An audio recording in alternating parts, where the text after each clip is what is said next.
Property सीखने वाले हैं, यानी P1। P1 का मतलब समझते हैं, प्रॉपर्टी नंबर 1 यानी गुण नंबर 1। यानी पहला प्रॉपर्टी क्या होता है कि अगर कोई डिटरमिनेंट है, यानी 2 कोटि का या 3 कोटि का या 4 कोटि का, यानी कितने बाई कितने कोटि का रहे, और उसके सभी पंक्ति को आप अगर जो स्तंभ में बदल दीजिएगा तो मूल जो डिटरमिनेंट रहेगा और जिसको चेंज किए हैं उसके मान में कुछ भी फर्क नहीं पड़ेगा।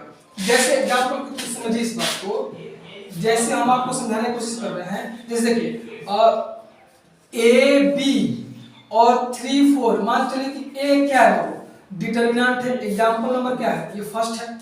आपसे बोलेंगे कि ये जो डिटरमिनेंट है इसका वैल्यू निकालिए। आप कैसे निकालिएगा, प्रिंसिपल डायगोनल के जो अलोंग एलिमेंट है उसका प्रोडक्ट करिए। तो a में 4 से मल्टीप्लाई करिएगा तो 4a और माइनस सेकेंडरी डायगोनल के एलिमेंट को प्रोडक्ट करिए तो 3 में b से गुणा करिएगा तो 3। ये तो ये काम करते हैं। लेकिन हम ये बोलते हैं कि r इंटरचेंज c, इसका मतलब समझते हैं कि r, देखिए r मतलब क्या, रो, सी मतलब क्या, कॉलम, और इसके बीच में जो आप देख रहे हैं इसका मतलब क्या है, मतलब इंटरचेंज का सिंबल है। मतलब क्या, दोनों तरफ से चेंज कर सकते हैं, मतलब आपस में इसको क्या कर सकते हैं, बदल सकते हैं। और यहाँ पे देखिए बाबू, केवल R और केवल C का मतलब ये होता है कि सभी रो को किसमें चेंज करना है, कॉलम में, और नहीं तो सभी कॉलम को रो में चेंज करना है। लेकिन हम ये लिख देते हैं, अगर पार्टिकुलर को दे देते हैं कि R1 R2 C1 C2, इसका मतलब क्या, पहला को पहला से, दूसरा को दूसरा से। लेकिन ये तो क्या कोई पार्टिकुलर है नहीं, ये तो जनरल सबके लिए है। तो ये जो डिटरमिनेंट, मूल डिटरमिनेंट था, इसका वैल्यू तो इतना है। और इसमें हम कोई रूल अप्लाई कर रहे हैं। पहला प्रॉपर्टी क्या है कि अगर कोई डिटरमिनेंट है और उसके सभी पंक्ति को आप क्या करिए, कॉलम में चेंज कर दीजिए, यानी सभी पंक्ति को किसमें चेंज कर दीजिए, स्तंभ में चेंज कर दीजिएगा। तो इसके मान में जो चेंज किए रहिएगा उसके मान में कुछ भी फर्क नहीं पड़ेगा। तो अब देखिए सभी रो को क्या करने जा रहे हैं बाबू, सभी कॉलम में चेंज करने जा रहे हैं। तो बोलिए ए और बी जो है ये बोलिए रो में है कि नहीं है, इसको कॉलम में चेंज करिए तो कॉलम में क्या हो जाएगा, ए और बी हो जाएगा। बाबू ये पंक्ति में है तो स्तंभ ऐसे खड़ा नहीं हो जाएगा। अब बोलिए 3 4, ये भी कैसे में है, बोलिए तो रो में है, पंक्ति में है, इसको स्तंभ में लिखिएगा तो खड़ा हो जाएगा, कितना हो जाएगा, 3 4 हो जाएगा। ये डिटरमिनेंट आपको नया मिलेगा नहीं मिलेगा, नहीं मिलेगा, मिलेगा। अब जरा इसको वैल्यू निकालिए तो a में 4 से गुणा करिएगा तो 4a और माइनस b में 3 से गुणा करिएगा तो 3b। अब बताइए कुछ चेंज हुआ है। पहला प्रॉपर्टी ये बोलता है अगर कोई डिटरमिनेंट है और उस डिटरमिनेंट के सभी पंक्ति को आप क्या करिए, स्तंभ में बना दीजिएगा, तो मूल जो डिटरमिनेंट रहेगा उसके मान में अब जो बदले रहिएगा उसके मान में कुछ भी फर्क नहीं पड़ेगा। जैसे अब दूसरा एग्जांपल देखिए, जैसे मान के चलिए कि हम लेते हैं 1 2 3 और 4, बस समझ पा रहे हैं। इस डिटरमिनेंट का वैल्यू बताइए तो कितना हो जाएगा, इस डिटरमिनेंट का वैल्यू 1 में 4 से गुणा करेगा तो 4 और माइनस 3 में 2 से गुणा करेगा तो 6, ये कितना हो जाएगा -2। अब इसमें हम प्रॉपर्टी इस्तेमाल करने जा रहे हैं और वो प्रॉपर्टी ये इस्तेमाल कर रहे हैं कि सभी पंक्ति को हम क्या करने जा रहे हैं, स्तंभ में बना रहे हैं। ये पंक्ति को स्तंभ में बनाइए, इस पंक्ति को स्तंभ में बनाइए। तो 1 2 पंक्ति में है इसको स्तंभ में बनाइए तो क्या हो जाएगा बाबू, यानी R को किस में चेंज कर रहे हैं, कॉलम में। चेंज नहीं कर रहे हैं, इंटरचेंज कर रहे हैं, मतलब बदल दे रहे हैं, यानी पूरा पंक्ति को क्या कर रहे हैं, पूरा स्तंभ में चेंज कर दे रहे हैं। तो बोलिए पूरा पंक्ति को स्तंभ में चेंज करिए तो 1 2 पंक्ति में है तो स्तंभ में कितना हो जाएगा, 1 2 ऐसे हो जाएगा। 3 4 पंक्ति में है तो 3 4 ऐसे क्या हो जाएगा, स्तंभ में। अब इसका जो बदले हुए हैं प्रॉपर्टी का इस्तेमाल करके इसका मान बताइए कितना हो जाएगा। 1 में 4 से गुणा करिएगा तो 4 और माइनस 2 में 3 से गुणा करिएगा तो 6 बराबर -2। नहीं समझ में आया, कुछ करने से फायदा है। अब देखिए कहने का मतलब क्या कि अगर कोई डिटरमिनेंट है उसके सभी पंक्ति को आप स्तंभ में बदल दीजिएगा तो कुछ मान में फर्क पड़ेगा, नहीं पड़ेगा। आप देख चुके हैं, लग रहा नहीं समझ रहा आपको, आ रहा है ना। अब 3/3 के लिए समझिए, अगर कोई 3/3 के लिए अगर कोई डिटरमिनेंट रहेगा उसके मान में फर्क पड़ता है कि नहीं पड़ता है, उसको पहले देखिए। अब एग्जांपल लेते हैं 1 2 3 0 1 4 2 2 3 एक डिटरमिनेंट है। आप इसका वैल्यू कितना निकाल सकते हैं जी? सबसे आसान वाला सरस रूल अप्लाई करिए। सरस रूल क्या बोलता है कि प्रिंसिपल डायगोनल के जो एलोंग एलिमेंट है उसका प्रोडक्ट करिए। तो एक में 1 से गुणा करिएगा तो 1 और 1 में 3 से गुणा करिएगा तो 3। इस सरस रूल का इस्तेमाल कर रहे हैं ना। इसको तो आप लैप्लास से भी कर सकते हैं, लेकिन हम किसका इस्तेमाल कर रहे हैं? सरस रूल का। तो 1 में 3 से और 1 में 1 से 1 और 1 में 3 से कितना हो जाएगा? 3 और प्लस इसके नीचे आइएगा तो क्या मिलेगा? 0 2 मिलेगा। तो 0 में 2 से गुणा करेंगे कितना? 0 और एक और चाहिए तो ऊपर यहां से लीजिएगा ना। तो बोलिए 0 में 2 से 0 और 0 में 3 से गुणा करेंगे 0 और प्लस अब इसका भी हो गया, इसका भी हो गया। अब 2 प्लस तो 2 में किससे गुणा करिएगा? 2 से। 2 में 2 से गुणा करिएगा तो 4 और 4 में कितना हो जाएगा? 16। नहीं समझ पा रहे? अब माइनस अब क्या करिए बाबू? अब सेकेंडरी डायगोनल का जो एलिमेंट है उसको गुणा करिए। तो बोलिए 3 में 1 से गुणा करिएगा तो 3 और 3 में 2 से गुणा करिएगा तो 6 और प्लस अब इसके नीचे आइए तो नीचे 2 4 है तो 2 4 के 2 ही अवयव है ना, एक और चाहिए।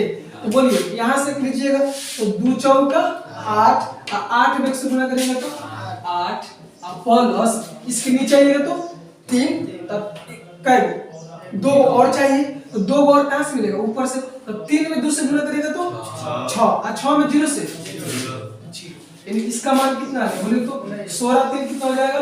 19 और माइनस 8 6 14 कितना हो जाएगा? केवल 5 आंसर है। कोई दिक्कत है? मतलब हम कुछ भी बदलाव नहीं किए हैं। देखिए बाबू इसमें हम कुछ भी बदलाव नहीं किए हैं तो इस सारणी का मान कितना आ गया? 5। अब हम क्या करने जा रहे हैं? बदलने जा रहे हैं। क्या बदलने जा रहे हैं?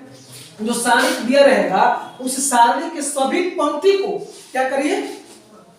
परस्पर स्तंभ में बदल दीजिए। तो बोलिए 1 2 3 पंक्ति में है कि नहीं?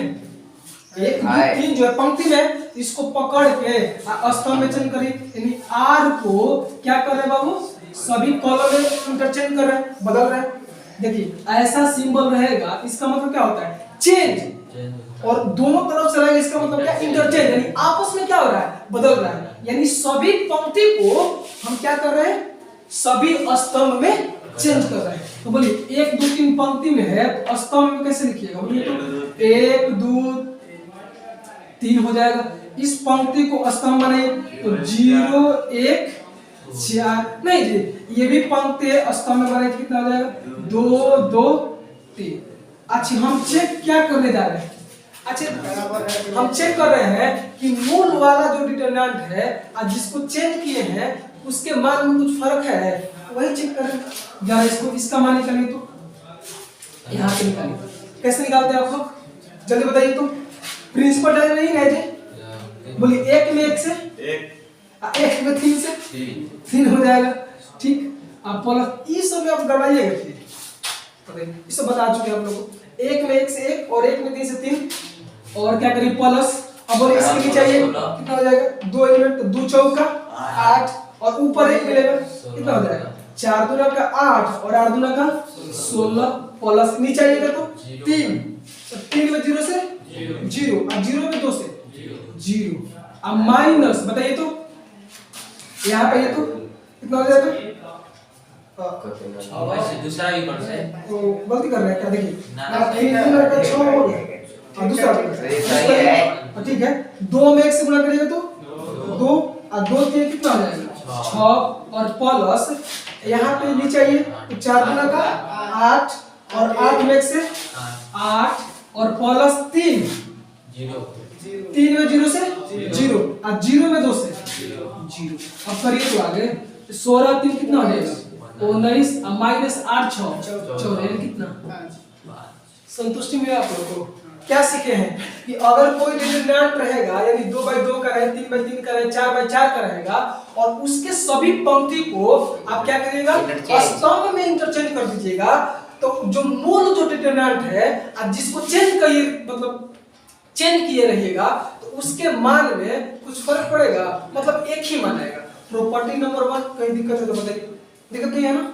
चलिए प्रॉपर्टी नंबर 2 देखिए बाबू, प्रॉपर्टी नंबर 2 क्या है कि अगर कोई डिटर्मिनेंट है ना और उसके किसी भी पंक्ति को लेके या किसी भी स्तंभ को लेकर और उसमें कोई अचर राशि को क्या करिए, गुणा कर दीजिए।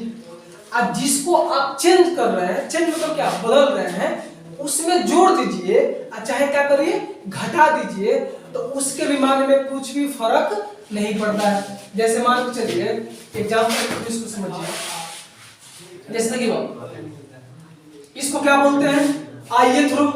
ith रो को चेंज कर रहे हैं, देखिए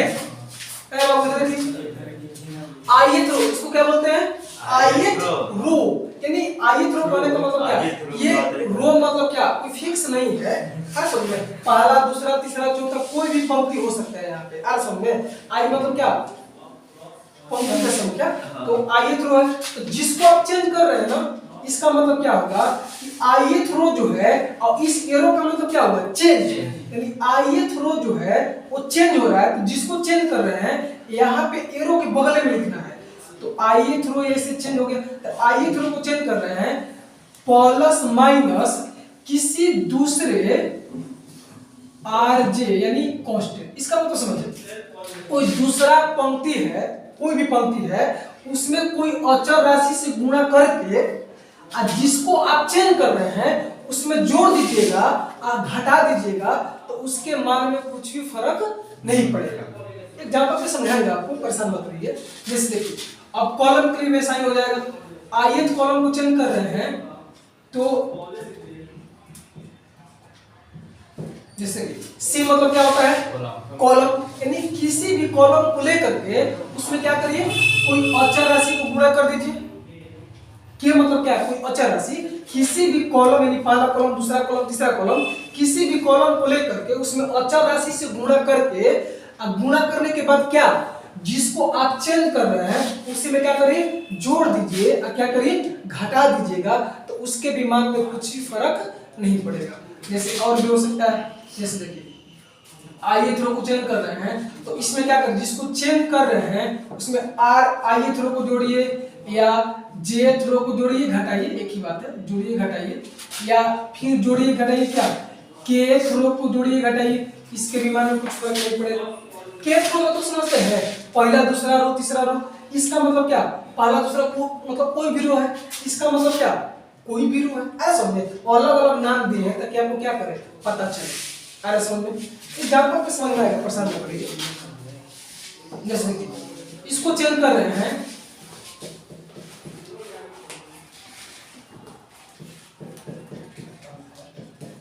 चलिए एग्जांपल पे समझिए तो बेहतर समझ में आएगा। जैसे देखिए एग्जांपल क्या है, 1 2 3 4, इसको समझिए बाबू। हम क्या करने जा रहे हैं, देखिए हम क्या करने जा रहे हैं कि R1 को चेंज कर रहे हैं, ठीक, तो R1 को चेंज कर रहे हैं, R1 माइनस R1 को चेंज कर रहे हैं, R1 को चेंज कर रहे हैं कैसे, R1 माइनस 2, सॉरी यहाँ पे प्लस कर देते हैं, R1 को चेंज कर रहे हैं, R1 प्लस 2R2, समझिए। ठीक है बाबू, हम क्या कर रहे हैं, R1 को क्या कर रहे हैं, चेंज कर रहे हैं, लेकिन R1 को कैसे चेंज कर रहे हैं बोलिए तो, दूसरा रो में 2 से क्या कर रहे हैं, गुणा कर रहे हैं, और जिसको चेंज कर रहे हैं उसी में क्या कर दे रहे हैं, जोड़ दे रहे हैं। बात को समझिए इसको, यानी हम R1 जो है वो क्या हो रहा है, चेंज हो रहा है कि इंटरचेंज हो रहा है, चेंज हो रहा है, R1 बदल जा रहा है, अरे समझे, तो R1 जो है चेंज हो रहा है, लेकिन कैसे, दूसरा रो में क्या कर रहे हैं, 2 से गुणा कर रहे हैं, समझिए, दूसरा रो में क्या कर रहे हैं, 2 से गुणा करके R1 में क्या कर रहे हैं, जोड़ दे रहे हैं, अरे समझे। तो क्या है देखिए, ये प्रॉपर्टी अप्लाई करिए, पर इसका मान निकालिए, इसका मान कितना हो जाएगा बोलिए तो, 1 में 4 से गुणा करेंगे तो 4 माइनस 3 का 6 बराबर कितना हो जाएगा, -2। कहीं भी दिक्कत है तो बताइए, दिक्कत नहीं है ना, यानी मूल जो डिटरमिनेंट है उसका मान कितना आ गया, -2। ये जो रूल अप्लाई कर रहे हैं, रूल अप्लाई करने के बाद चेक कर रहे हैं कि क्या इसके मान में कुछ फर्क पड़ेगा, चेक करिए। यानी हम R1 को चेंज कर रहे हैं कैसे, R2 में 2 से गुणा करके और R1 को जोड़ दे रहे हैं। तो हम जो बाबू चेंज कर रहे हैं तो तो किसको चेंज कर रहे हैं, R1 को कि R2 को? R1 को नहीं, पहला पंक्ति को चेंज कर रहे हैं, इसको थोड़ी ना चेंज कर रहे हैं। ये जो है 1 2 जो है ये पहला पंक्ति है और ये क्या है, दूसरा पंक्ति है। तो बोलिए हम इसको चेंज कर रहे हैं, इसको चेंज कर रहे हैं, ऊपर वाले को चेंज कर रहे हैं। तो जिसको चेंज नहीं कर रहे हैं उसको तो जेव करके छाप दीजिए, यानी लिख दीजिए। तो 3 4 को क्या करिए, जेव का 3 लिख दीजिए। नहीं समझ पा रहे क्या बोल रहे हैं, समझ पा रहे हैं? अब R1 को चेंज कर रहे हैं, तो R1 को हम कैसे चेंज कर रहे हैं बोलिए तो, R2 में 2 से गुणा कर रहे हैं। R2 क्या है 3, तो 3 में कितने से गुणा करिएगा, 2 से। 3 में 2 से गुणा करिएगा तो 6 में आप जिसको चेंज कर रहे हैं उसमें जोड़ रहे हैं बाबू, लग रहा है नहीं समझ में आ रहा है? देखिए R2 में 2 से गुणा करिए, R2 3 है, तो R2 में 2 से गुणा करेंगे 3 गुना कितना हो जाएगा 6, और R1 को जोड़ेगा तो 6 ए कितना हो जाएगा, यहाँ पे लिखिए ठीक। अब यहाँ पे देखिए R2 में 2 से गुणा करें तो इसमें 2 से गुणा करें तो कितना हो जाएगा, 4 गुना का 8, 8 को और 2 को जोड़िए तो 8 2 10। अब इसका मान निकालिए तो 4 7 में 4 से गुणा करेंगे तो 28 माइनस 10 में 3 से 30 अब ये भी कुछ नहीं समझ में आया। मकसद क्या है, कहने का मतलब क्या, कुछ भी करिए मान में कुछ फर्क नहीं पड़ेगा, संतुष्टि के लिए कॉल कर देते हैं, ज्यादा परेशानी के लिए। एग्जांपल नंबर क्या है 1 है, अब एग्जांपल नंबर 2 से है। अच्छा यहीं पे कर देते हैं इसको, दूसरा प्रॉपर्टी एग्जांपल नंबर 2 कर देते हैं। जैसे मान चलिए कि 1 2 3 और इसी को ले लेते हैं। देखिए 1 2 3 4 कैसे, अब हो गया, बात नहीं करिए, आप लोग ज्यादा बात करते हैं। अच्छा बात करिएगा तो हम जो बता रहे हैं उस समझ में आएगा, आप क्वेश्चन बताइएगा समझ में, आप बता दी ना बस समझ में आ गया। हम लोग इधर चाहते हैं तब समझ में आता है, कल शुरू करेंगे क्या? अब देखिए अच्छा ठीक है, देखिए हम क्या करने जा रहे हैं, R1 को चेंज कर रहे हैं। देखिए आप बताइए कौन सा प्रॉपर्टी इस्तेमाल करें, आपको जो लग रहा है सबसे भास्ट वाला ना, जिसमें आपको फंसा सकते हैं आप, वैसा काम करिए। आप ही बताइए क्या करें, बताया ना सर। अब हम लोग तो प्रॉपर्टी ना चेंज करा तू कर दे सकते हैं, पैसे कर जो है जिस एक बात बताइए, R1 को चेंज कर रहे हैं, बस मुझे R1 को चेंज कर रहे हैं, तो एक बात समझिए, अब जिसको चेंज कर रहे हैं ना, ये तीर के बगल में लिखना है। यस सर, इस बात को ध्यान रखना है, जिसको बदल रहे हैं उसको कहाँ लिखना है, तीर के बगल में। तो R1 को चेंज कर रहे हैं, तो R1 तो हटेगा नहीं बेचारा, ढीठ आदमी है, हटेगा। तो R1 जो है चेंज कर रहे हैं, तो R1 प्लस R2 जी, R1 प्लस R2 कीजिए, करिए तो क्या वो भी कर सकते हैं, वो बता दिए है ना। यस सर, बताइए चेंज वाला बताइए, नहीं बताया 3 बाय 3 वाला भी करते हैं। ये क्या करना है, मैसेज बताइए ना, इसी 3 बाय 3 वाला बात बोल लीजिएगा, इसमें बताइए। इसी को 3 बाय 3 वाला बात बताइए। दूसरा तो बदल नहीं रहा है, आप किसको बदल रहे हैं बोलिए तो, पाला को क्या इसका मान बताइए पहले कितना हो जाएगा, कितना हो जाएगा 4 माइनस 6 बराबर 2 माइनस 2 RS में। अब इसको यानी काहे नहीं आएगा, अरे चेंज करके देखेंगे, इसका मान निकालिएगा तो -2 आ गया। आज जो रूल अप्लाई करें, देखिए बाबू रूल अप्लाई करें, यानी R1 को चेंज कर रहे हैं तो R1 में R2 जोड़ दीजिए। आप इसको चेंज करें, किसको चेंज कर रहे हैं, ऊपर वाले को, तो नीचे वाला तो जेब करते हुए रहेगा ना। पहले वाला में 2 से गुणा किए थे, अब कुछ भी नहीं कर रहे हैं, केवल R1 में R2 को जोड़ दे रहे हैं, तो ये तो जेब करते हुए आ जाएगा। 3 4 लिख दीजिए, 3 4 हो गया। अब इसको क्या कर रहे हैं, R1 को कैसे कर रहे हैं, जोड़ रहे हैं R2 में, 3 1 कितना हो जाएगा 4 4 2 6। अब इसका मान निकालिए, 4 4 का -3 6 18 कितना आ गया, मैंने तो हट में नहीं समझे।